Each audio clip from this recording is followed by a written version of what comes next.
Hello, everybody. Good day to you. This is BaBa Eli, and I want to thank you to our first broadcast here for 2024. I have a special guest today, somebody that I've known quite a while. And you know me, I love spirituality, I love culture, and I love finances. Mm. And her name is Urban Light. Urban, say hello to everybody. Hello, everybody. Thank you so much. I appreciate BaBa Eli for having me here. We go back like Broham Cadillac. People don't know what Broham Cadillac is. That's a few seconds. We go back like Broham Cadillac. So I'm going to jump right into it because it's very hard to get such a celebrity to drop by. Oh, thank you. You got to take them and get what you can from them while you got them. So please, let's start out with this question. Who or what is Urban Light? Who or what is Urban Light? Urban Light is me, and I am a vessel. I'm a vessel for the Most High God to heal people who are hurting through creative words. Through my energy, my creativity that I believe that God has given me, I want to inspire people. I want to heal people through words. And so Urban Light is a vessel. Short and sweet. That's who and what I am.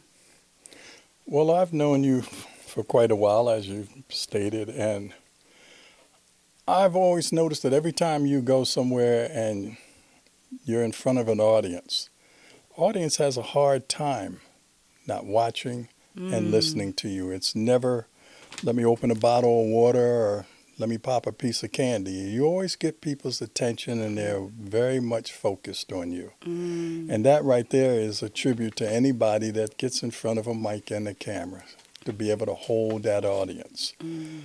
But I got to move on to this second question because this is me. You wrote a question about me, whether you know it or not. Purpose, and how have you helped others understand their purpose? What do you do to make others understand their purpose? For me, it's simple. So years ago, I was watching Tavis Smiley and Dr. Dennis Kimbrough. You remember when Tavis Smiley used to do BET at night and he used to do the news. So he had Dr. Dennis Kimbrough on. That was years ago.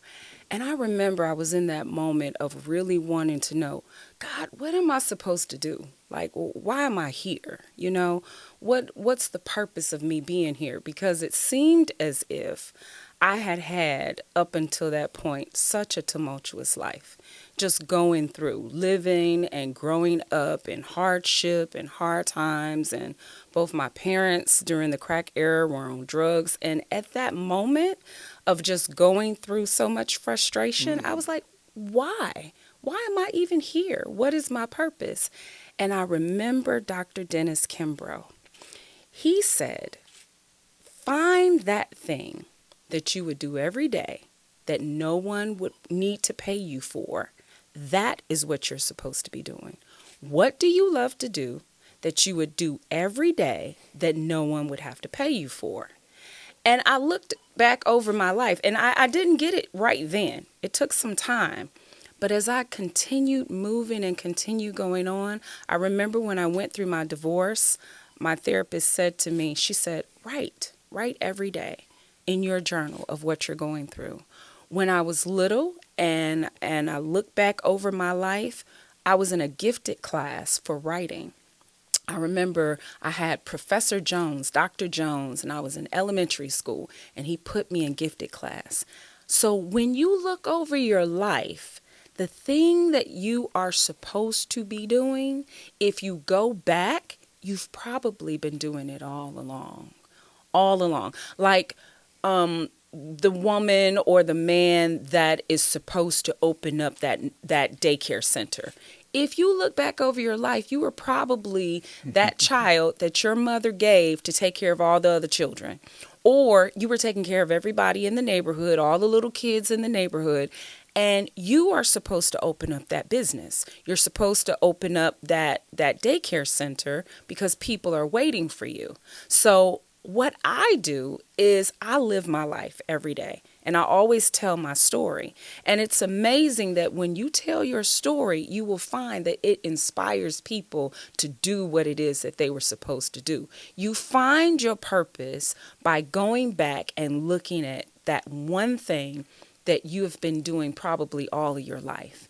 And then the second thing is, a lot of times, pain will propel you into your purpose. I was going through a lot of pain in my life. That pain caused me to have to write. Now I'm a poet. Now I'm an artist. Now all I do is write. Now I've written novels. Now I've written books. Now I've written songs and poems and everything else. My whole life is about writing, and I've been doing it all of my life. But sometimes you sit down and you think about it and you're like, wow, that was such an extremely excruciating, painful moment that I had to go through. But it birthed you to be who it is that you are. Because that's what, when you're pregnant with something, when you're pregnant with a baby, you go through this enormous pain. So many of us as mothers will say, it's a pain that I've never experienced before. But then you have the baby, and it's like, this is the most beautiful thing in the world. So you have to go through that pain in order to birth that purpose. So that's the way that it is. And so I just live my life every day, and I tell people, look at what it is that you've always wanted to do or that you've always done that no one would have to pay you for. And that's what it is you're supposed to be doing. Because if you look back, you've probably been doing it all along. You've probably been talking to people, inspiring people, putting people on platforms, going out there, connecting different people. Some people are born to be connectors, conduits. Like, I feel like I'm a conduit. I'm a vessel. I'm just flowing through. So whatever it is that I get from above, it just comes out, flows through me into whomever it's supposed to be with. Mm-hmm. I'm very happy with that, what you just said. Um, when I was 16, 17 years old, everybody was, you need to go to college, you need to go to college, you need to go to college, you need to go to college. And I was like, no, I don't. Mm.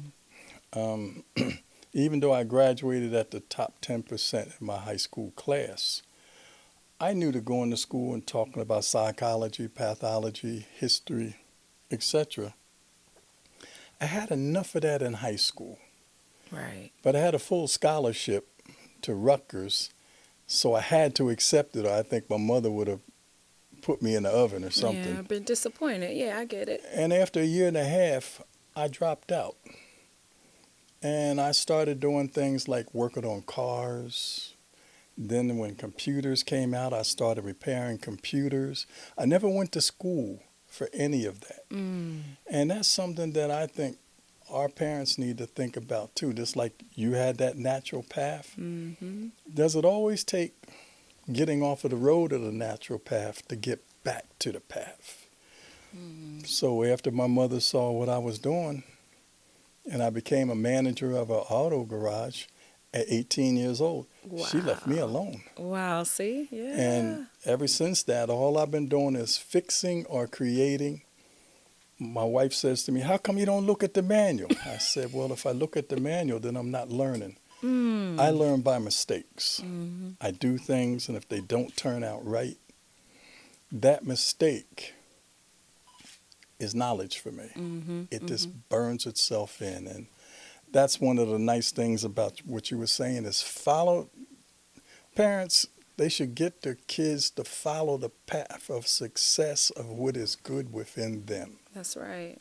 And I just don't think we do that enough. So it was good to hear somebody like you That's right. say that. That just is That's real right. good Because for me. how do we define success? Yes. Like, whose success are we defining? Mm-hmm. You know, my success may be the fact that I'm healthy, my children are healthy, that my mom is healthy, that we are still here, that I still have them, that, you know, they're good human beings. They've, you know, I can say not in jail or not dead or haven't hurt or killed anyone or harmed anyone. They're just good human beings. I feel like I'm extremely successful. I may not have millions of dollars and cars and the materialistic things. That's, to me, that's not success. But some people think that that's success. That's the So, way to go. and so whose success are we defining? Like, for my children, I've always been very liberal. I want them to go into what they love to do. Because if I force them into something, then they'll end up, regretting it and feeling that they missed out on something in life because they didn't do or follow the path that they felt in their heart to do. It's got to be a heart thing. You got to want it in your heart, in your soul, in your spirit, and feel as if this is what I'm led to do. Like, I'm urban light. It's what I know I was born to do. This is my purpose. And a lot of times when you're trying to make those decisions, money gets in the way. Mm.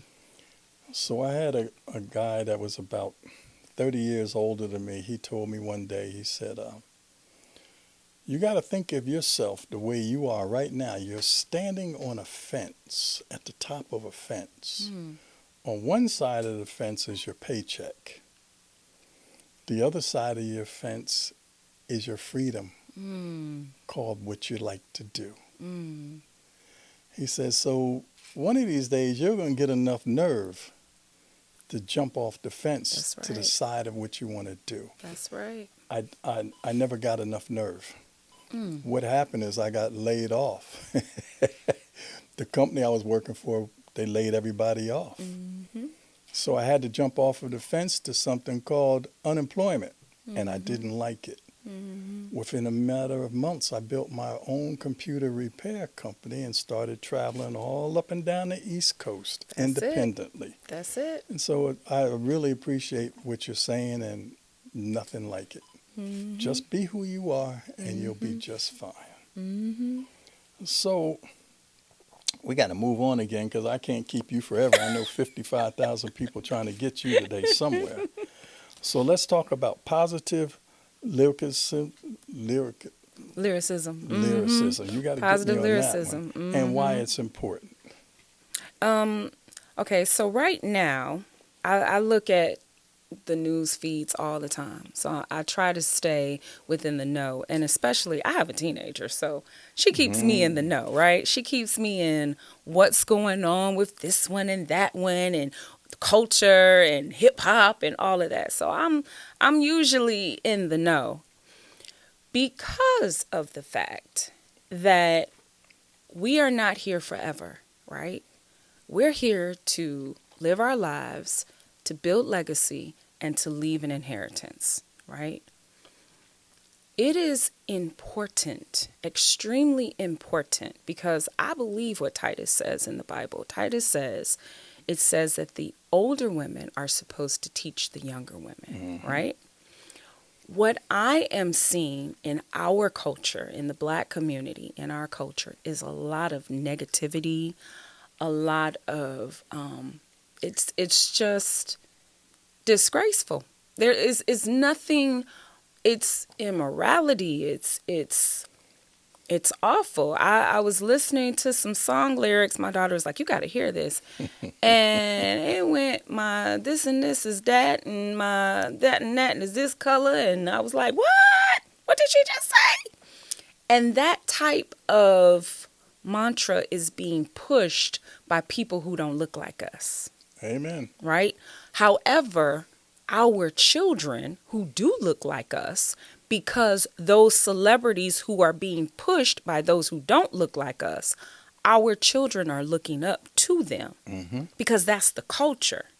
The culture is not being it's not being written by us. It's being written by something that's evil. It's completely opposite of positive. It's completely negative. It's to a point whereas you remember when the Black Panthers used to say, the reason that we call each other brother and sister is because it's hard to kill your brother. It's easy to kill a nigga, right? And so nowadays, you have young ladies calling themselves the B word as a term of endearment. You have brothers calling themselves the N-word as a term of endearment, not understanding the power that's in words. See, as a lady wordsmith, as a poet, I understand the power of my tongue. There is exceptional power within your mouth. We have so much power that just from a word, we can start wars, right? Mm-hmm. Just from a word. So it is important that we check and correct this culture. We check and correct the younger people and say, that's not cool. That's not good. I'm sorry. But no, ma'am. You should not be saying those things. Yes, we have freedom of speech, but you are representing all of us. So I understand that, you are being pushed because you a plant. Because that's what that is. That's what Sexy Red is. She's a plant. That's what Sukihana is. And that's the reason why I call out their names, because they have been pushed. There's so much millions of dollars that it takes to put an artist in the forefront of an industry where you have millions lined up, and then all of a sudden they seemingly come from out of nowhere and they are everywhere. That's a plant. That has been put there by people who do not look like us, they are making money from out of our degradation. They are making money from out of us. They are investing in private prisons so that our children will listen to this, because when music is set to a certain frequency, it has a direct effect within your spirit and your soul. Yes, it See, people don't understand that. Mm. Our bodies are 60 to 70% water. Mm-hmm. What happens when you take a big bass and you put it next to water? The water begins to vibrate. So what kind of frequency are you putting into our children that causes them to listen to the music and then go out and feel like they want to beat a B-I-T-C-H down? You know what I mean? Or I want to go shoot my brother, or I want to go do this or that. It's nothing but if you constantly say you're a good black man and you tell them good black man, good black man, good black man, the more that you tell someone something, the more they will begin to believe it. So it's good versus evil. It's positive versus negative. And we got to keep these checks and balances together, because it seems like the evil is up here and the positive is down here. The positive voice seems to be here. And it seems like the voices of negativity seem to be up here, because they have the powers that be and all the money behind them pushing that onto our children. And we can't allow that. We have to say, no, it's not going to happen, not on my watch. And my voice may not be as big as someone's voice with millions of dollars, but if I continue to say it and more people begin to hear it and they begin to repeat it, then the one becomes many. And that's how we win. Well, what you're saying is 2,000% true. And I'm going to give you an example. Let's say we took this podcast, this content right here, and we took it down to Mercedes-Benz Stadium and said, we want to have a group session here Friday night. We want you to put this up on the screens. I don't know about that. I don't think you're going to draw enough people.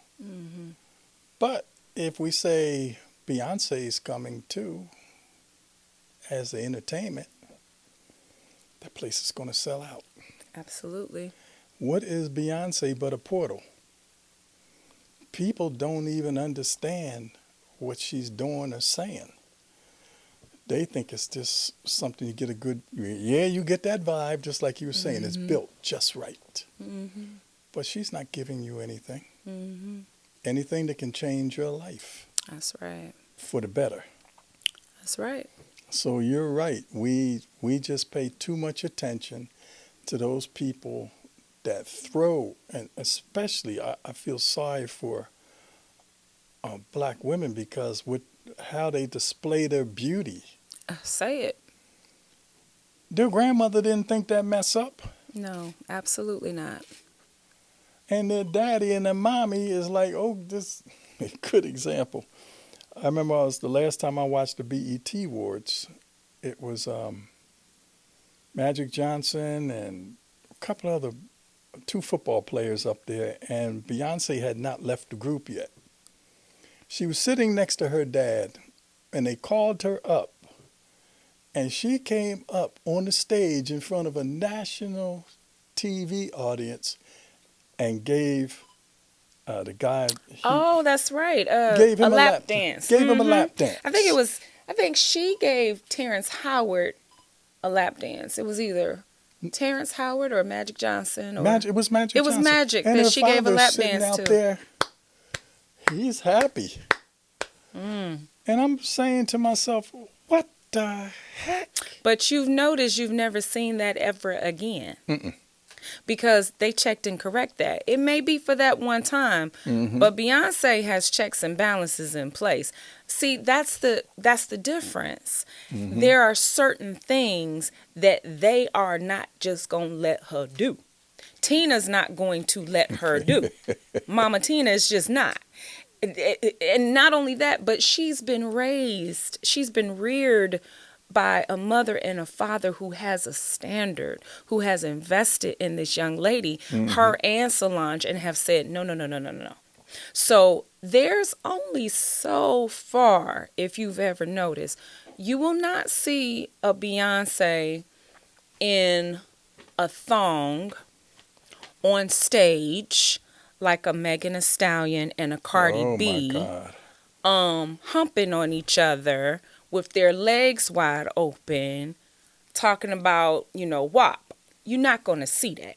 I That's hope not. You will not see that. And I don't know if Meg Thee Stallion's mother was alive, if she would still be doing that. A lot of this, again, it goes back. It goes back to the older women are supposed to teach the younger women. It ain't happening. What happened, unfortunately, going back to that crack epidemic, we lost a lot. We lost a whole generation of parents to that. We lost a huge generation, and we know where that came from. And we understand, just like Nino Brown said, he said, ain't no Uzis made in Harlem. Ain't no crack made in Detroit.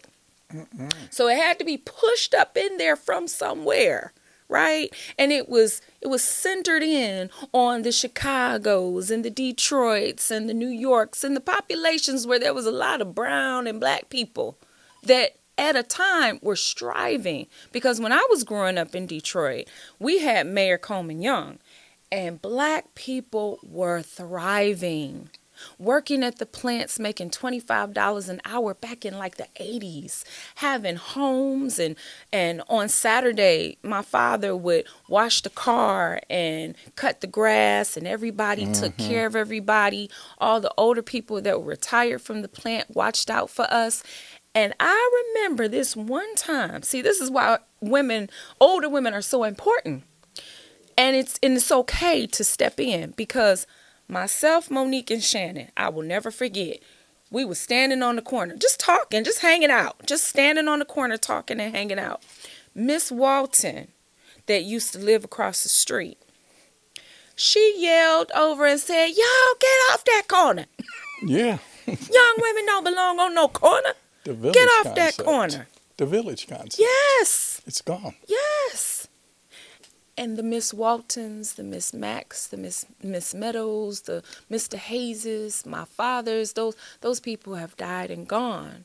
And then there was a generation where there were so many that were affected by the crack epidemic. They left their children, like me, to raise themselves, to just do the very best we could.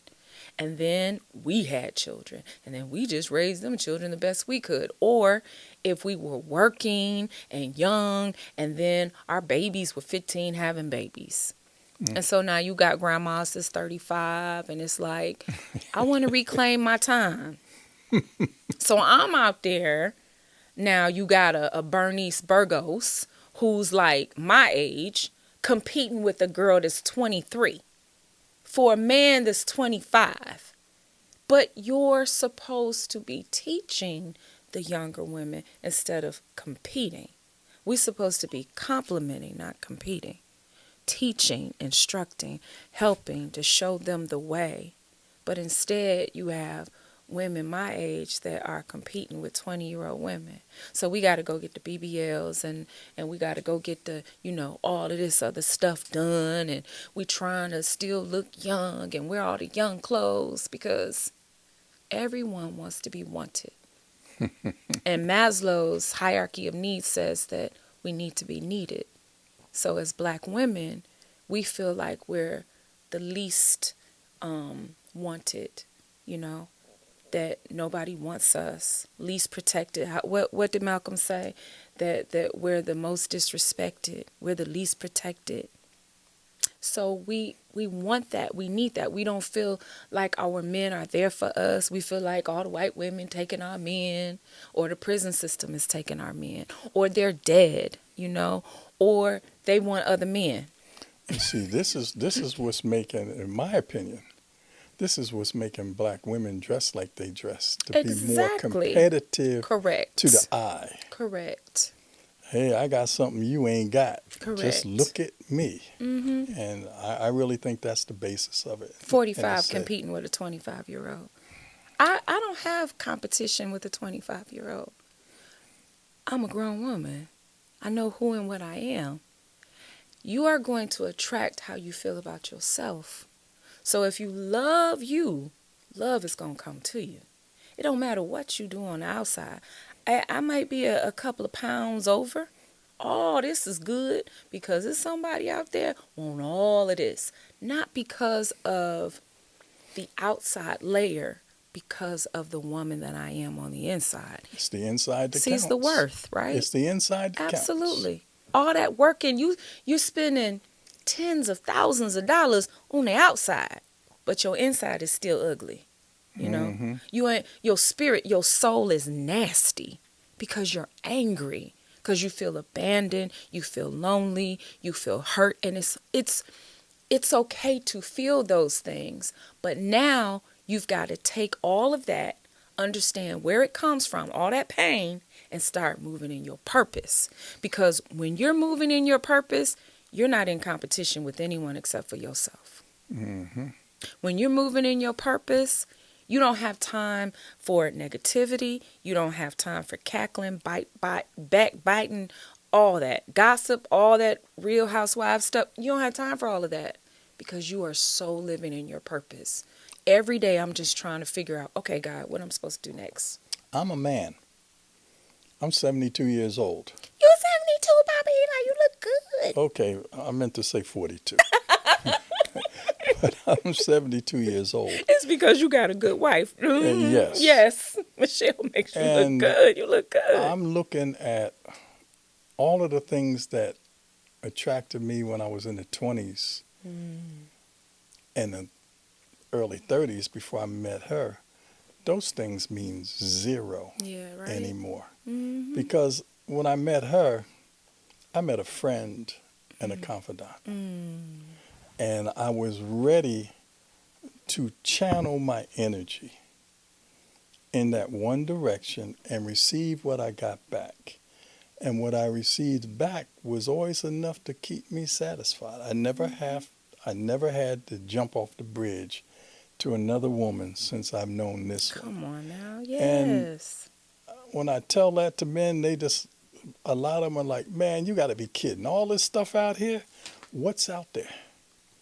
We're going to get into that another time because I really want to talk with you about what's out there. But I have another question for you. Why the black community focus and not all community focused? It's the same reason why we say Black Life Matters. And when others try to say all life matters, that's a distraction. I'm black. I have a black son. I have a black daughter. I need for our community to get it together. And who better to say except for someone who is in the community? I can't focus on everyone else if my house is messed up. If my house is messed up, dirty, and nasty, I got to clean my own house up first before I can go over to your house and clean your house up. I can't do that because I'm the one that has to live in it, right? I live in this blackness every day. And people try to say that they don't see color. They see color. Everything in life is color. Everything. They try to say they don't see. They see it. No such thing. It's the first thing they see when they see us. Mm-hmm. And so if the first thing that you see when you see me is my color, and you are not accustomed or you don't actually have people in your life that are black women, then the first thing that you will think is what you see that is being depicted on that TV. The TV is a monster. Media. It's a monster. Media is extremely powerful. So if what you're seeing is I got my tongue stuck out, I'm shaking, I'm twerking, I'm on my knees, if that's what you see as a representation of black women, then when you see me, you're going to think that, because that's stereotypes. And stereotypes are powerful. So we have to combat that negativity, because in all actuality, that is also us. Black people are not a monolith. We are a lot of different things, and black women are a lot of different things. We are the Michelle Obamas as well as the Sukianas, We are both of those things. Even me, I'm a dichotomy. Some days I'm listening to, Christopher listening to Sailing by, what's his name? Christopher Cross, I think his name is. Or Not familiar. Sailing Takes Me Away. That song. Okay. I'm low and mellow. I might be a Miles Davis some days. And then other days, I'm listening to DMX and I'm going off like, that's me. But that's us. But we have to make sure that there's a balance, and that what the world sees is not all of these awful negative stereotypes of what our culture is, because that's not a true depiction. A true depiction is the good as well as the bad. So you gotta, bring it to a level. And that's all I'm trying to do. I'm just trying to be a good representation. Well, back about 10 years ago, I traveled to Lagos, Nigeria. I remember. Yeah, I went 3 years in a row. What was the name of the concert again? It was the House on the Rocks Experience. The Experience. The largest gospel concert in the Huge. world. Oh, jeez. I remember looking it up. Oh, yeah. Huge. So, on the way, I'm flying over there, and I'm first class on a Delta airline nonstop to Lagos. And I thought about my grandmother. Mm.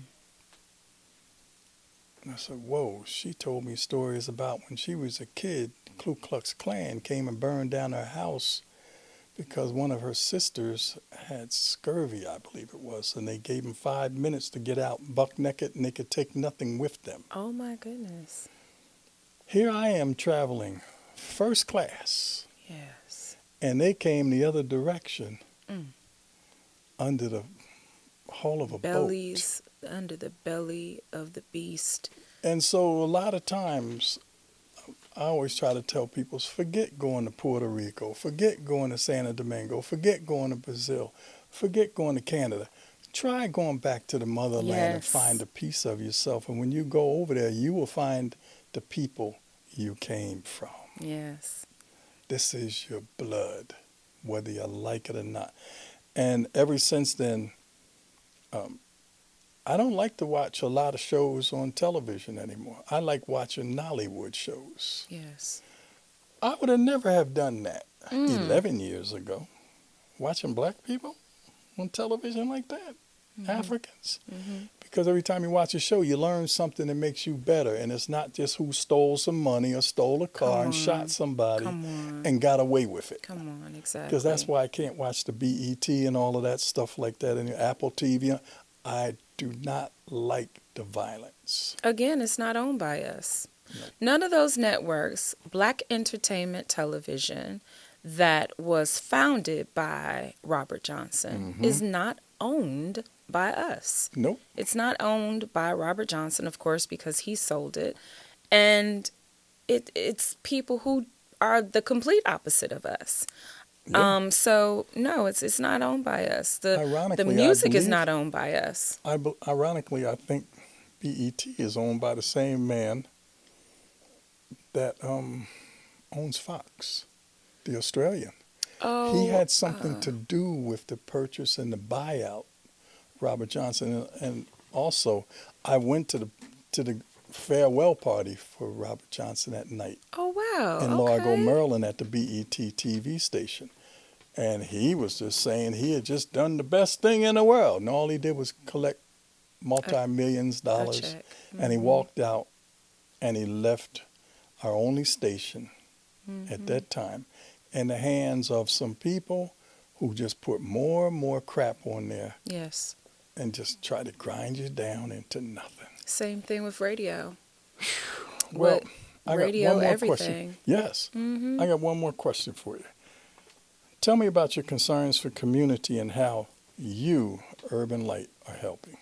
So that's what I'm doing. I speak positivity everywhere that I go, every platform I can be on, anything that I write, it is going to be to inspire, uplift someone somewhere in our community. If I wrote a poem called Good Black Man, and I'm a spoken word artist.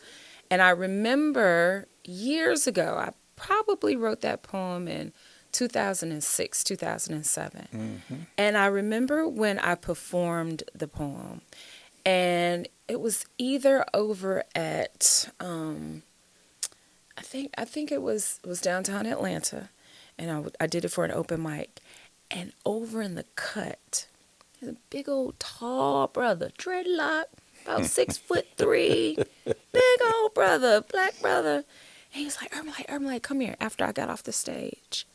And I went over there, and he had tears in his eyes. And he said, no black woman has ever told me that I was good.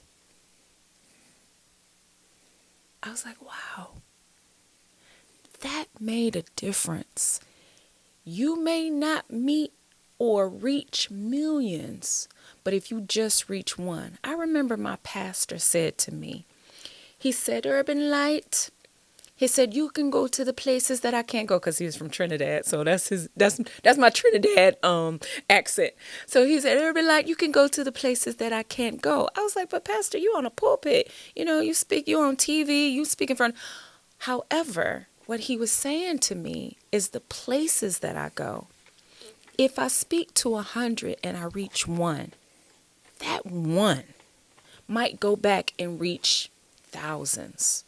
That's how I'm making a difference, because I'm going to speak positivity and keep speaking inspiration until I inspire you to be your best self. Whenever you are around me and you walk out the room, you ever been in a room and you're sitting with someone and you walk out and you just feel depleted? You're like, Mm-hmm. oh my God, I just feel like I just went through an 8-hour job. When you walk out of this room with me, you're going to be smiling. there You're going to be feeling good, because you go. my energy, my vibration, the essence of everything that I am is going to be light. Because the Bible says, let your light so shine among men that they will see your good works and glorify your Father that is in heaven. That is my life. That's what I'm about. And our community, it's going to shine. It's got to turn around, because we can't keep going in this direction. It's not sustainable. We have got to go up. The positive is going to overpower the negative, because we know in the end we win. You know, good wins in the end. So we just got to keep speaking positive. Keep speaking positive. Keep doing platforms like this. Keep spreading that word. Keep encouraging our sisters and brothers. And when we are led, keep helping each other out. And all together we'll win. It's got to happen. It's going to It's happen. got to happen. Mm-hmm. If it doesn't, even this coming up with 2024, Mm-hmm. the elections, if we can't get some type of sense of unity, standing up for one another, we're going to be in trouble, Come on now. Mm-hmm. because that the very people who target us are now in masses getting together, because they don't want what you said a minute ago to happen, for us to get ourselves together and take our place in the world. They do not want that. I wrote a poem called Unity. Mm-hmm. Like to hear it? Here it go. Go ahead. Go ahead for it. Do you really want to hear it? Go ahead for it. Okay, I'm going to say it. U-N-I-T-Y. U-N-I-T-Y, that's a unity. U-N-I-T-Y. U-N-I-T-Y. Till we all come together in unity, unity. Till we all come together in unity. Launch out into the deep is what I heard the Lord speak to me. Now, if you want to know what the deep is, let me tell you what the deep be. See, it's the people out in the street, the homeless, the hurting, the poor, broke, busted, and disgusted. Truth be told, is where most of us would be without God's grace and mercy. But see, I want to go out into the uttermost and the guttermost and tell them about a God that loves them the most. You see, I want to speak to Lexus, Tyrone, and Raheem and tell them you can live the same dreams that Dr. Martin Luther King dared to dream. Now, all of you that are parents, I need you to put your hand up. If you're a parent and you see me, put your hand up. Now, I need you to go out in the street with these young boys and tell these young men, pull your pants up. I'm sick and tired of BET, VH1, and MTV portraying our people as if we don't have souls. It's up to me and you to go back out into the street and take back control. See, I want to be like Captain Kirk and boldly go where no man has gone before. I want to tear down crack house and methadone doors. So my sisters and my brothers, won't you come and go with me? Won't you flow with me back into the street? Because our people are dying, lost every day in the deep.